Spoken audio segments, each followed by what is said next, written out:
काम नहीं करता, ये तो सटी आ गई है, इसको कोई समझ में नहीं आता। रोज हासिल, पर उसको अपने गुरु पर भरोसा था कि मेरे गुरु मतंग कह गए हैं कि साहब एक न एक दिन राम तेरी कुटिया में आएंगे। इस स्तर का हमारा समर्पण होना चाहिए कि मनुष्य में देवत्व उदय होगा और धरती पर स्वर्ग आएगा। ये हमारे ऋषि ने कह दिया है। इस स्तर का हमारा समर्पण और हमारी श्रद्धा होना चाहिए। यदि इस स्तर की श्रद्धा और समर्पण निष्ठा नहीं है तो कहीं न कहीं अभी हम अध कच्चे हैं, अध पके हैं, कहीं न कहीं दो नाव पे पांव रखकर चल रहे हैं। कहीं न कहीं हमारे गुरु के प्रति निष्ठा, श्रद्धा, विश्वास डगमगा रही है, इसलिए हम परेशान हो रहे हैं। गुरु ने कहा है मेरा एक भी बेटा परेशान नहीं हो सकता है। और कभी गायत्री परिवार का कह दे कि मैं तो बहुत परेशान हूँ, इसका मतलब या तो गुरु को समझ नहीं पाया, या तो मिशन को समझ नहीं पाया, या तो गुरु को जो हमने चुना श्रद्धा, विश्वास, निष्ठा नहीं टिक पाई है। यही कारण हो सकता है कि मैं परेशान हूँ। नहीं तो ऐसा गुरु जी ने कहा बेटे तेरे को मैं परेशानी नहीं होने दूंगा। एक उन्हें बात कही थी कि तुम मेरा काम करो, मैं तुम्हारा काम करूंगा। तो कई भाइयों के जीवन में चमत्कार हुआ है और कई भाइयों के जीवन में वो घटना घटी है कि गुरु जी सब संभाल लेंगे। लेकिन दिक्कत क्या है कि घर से निकलने के 5 किलोमीटर तक वो उनका मोह माया का जाल रहता है। घर से निकलते हैं और 5 किलोमीटर के बाद तो एकदम ऐसा हो जाता है, व्यक्ति एकदम हल्का हो जाता है। जैसे हवाई जहाज को देखते हैं कि ऐसे उड़ते हैं, जब तक भारी चढ़ान जब 2 इंची 4 इंची 2 फीट ऊपर उठा कि एकदम हल्का हो जाता है। तो आप जैसे इतने समय निकाल कर इतनी व्यस्तताओं में से आए हो और इधर से जाना और उधर से जाना, दोनों तरफ का एक्सरे करना कि उधर से कैसे आए थे और इधर से कैसे जाओगे, तो अंतर पड़ा कि नहीं पड़ा। तो इसका मतलब कोई न कोई चेतना तो हमसे करवा रही है। कई भाई लोग क्षेत्र में बुरा मान के बैठ जाते हैं, साहब मैं तो करूँ नहीं क्या ये दे, और महीने 2 महीने ऐसा मान लेता हूँ, फिर वापस आ जाता। क्यों? क्योंकि उसके अंदर वो चेतना है, वो बैठने नहीं देगी। वो कैसे भी करवाए क्यों, तो भीखे में लोग हैं।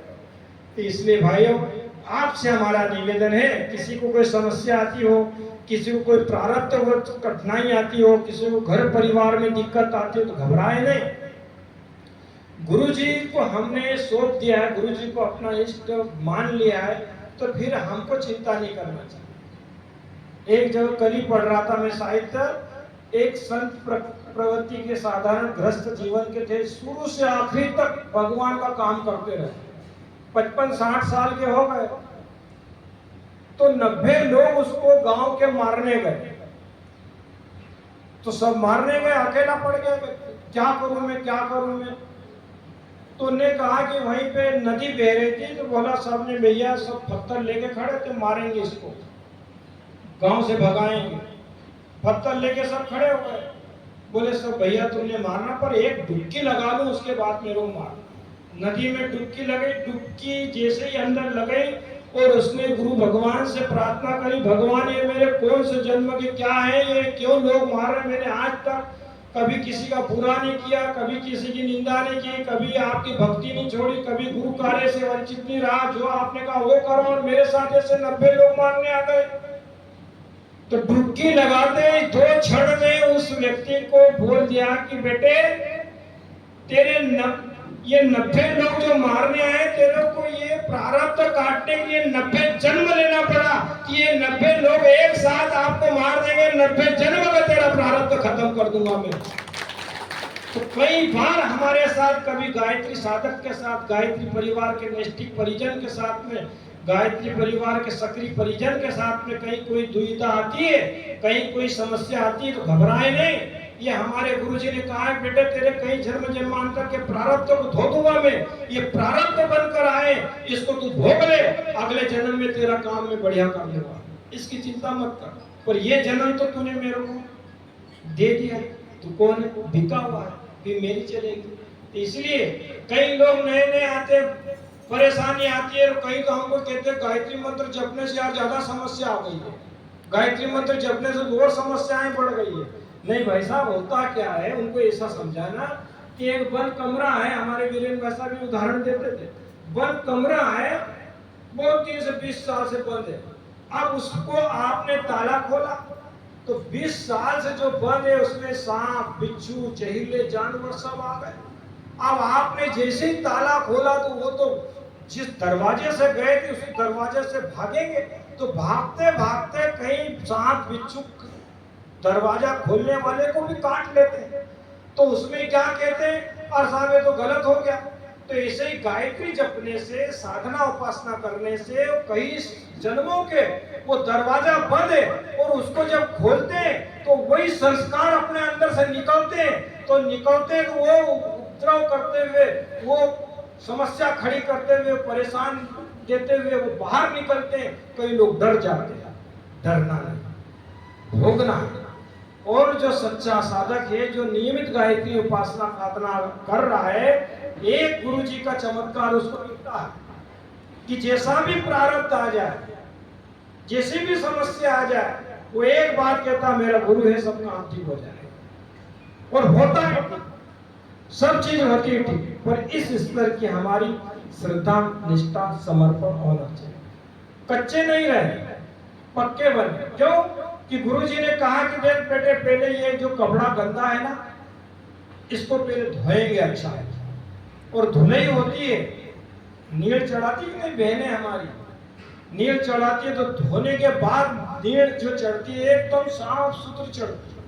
और गंदे कपड़े में नील कैसे चढ़ती है, जैसे बदल होते कि सब हवा उठी आ है सब जगह जगह से। तो पहले धुलाई होती है, धुलाई होने में कच्चे कपड़े फटकर बाहर हो जाते हैं, और जो पक्के रहते हैं मोंगरे चलते हैं अच्छे। और धुलाई के बाद में जो कलर चढ़ता है, फिर उसको कोई नहीं निकाल सकता।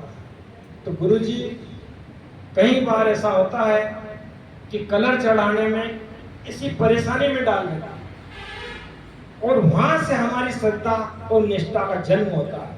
पर बस शर्त यह है कि हमारा सबरी जैसा समर्पण और श्रद्धा और विश्वास होना चाहिए, तब वो लाभ मिलेगा। दो नाव पे पांव रखकर वो बात नहीं बनेगी। इसलिए हमको क्या करना है, हर झोपड़ी तक जाना है। एक जगह कहते हैं बहुत बढ़िया कि बेटे हर झोपड़ी तक, हर चौखट तक, हर झोपड़ी तक जाओ, ताकि मैं खोपड़ी खोपड़ी में मेरे चार भर सकूं। हम कौन है, हम संदेश वाहक हैं गुरु जी के। अब कई भाई कहते हैं साहब हमको तो बोलते भी नहीं आता, प्रवचन देते भी नहीं आते हैं, हमको तो इतना बढ़िया समझाते भी नहीं आता है। तो गुरुजी ने कहा है कि बेटे मेरे ज्ञानवानों की जरूरत नहीं है। ज्ञानवान तो टरकों से जिनको ज्ञान है वो अपने घर ही लेके बैठे हैं, ज्ञानवानों की जरूरत नहीं है। श्रद्धा, समर्पित और भावनाशीलों की जरूरत है। हम जा रहे थे किस भाव से जा रहे हैं, ये हमारे अंदर जिस दिन भाव पैदा होगा।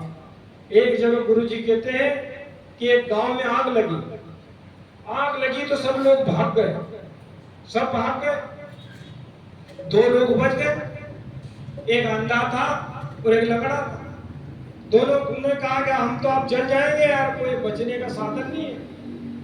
तो अंधे ने कहा कि तुम घबराओ नहीं, एक काम करो, तुम चल नहीं सकते और मैं देख नहीं सकता हूं, एक काम करो, तुम मेरे कंधे पर बैठ जाओ, मैं रास्ता दिखाता चलूंगा और आप चलते जाना, तो अपन दोनों अंधे लंगड़े बाहर हो जाएंगे। और दोनों अंधे लंगड़े बाहर हो गए और सुरक्षित बच गए। तो हमारे गुरुजी भी कहते हैं कि देख बेटा, मैं चल नहीं सकता और तुम देख नहीं सकते हो, तो मेरे को कंधे पर बिठा दो, बाकी तो युग निर्माण हो जाएगा, उसको कोई रोक नहीं सकता है। ये हमारे अंदर भावना आना चाहिए।